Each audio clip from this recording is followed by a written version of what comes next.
Social media apps के passwords चोरी, alert जारी। National cyber emergency response team ने सोशल मीडिया सारिफिन के लिए अलर्ट जारी कर दिया है, जिसमें मुख्तलिफ ऐप्स के पासवर्ड चोरी होने की इत्तला दी है।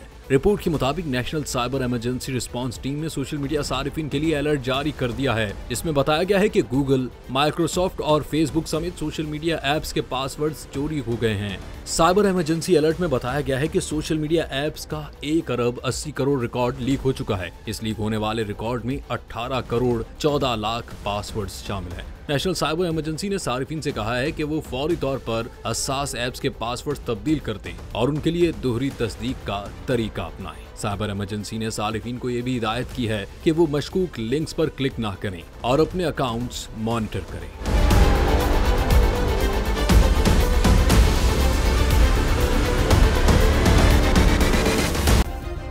सब्सक्राइब करें और बेल दबाएं ताकि कोई खबर रह न जाए।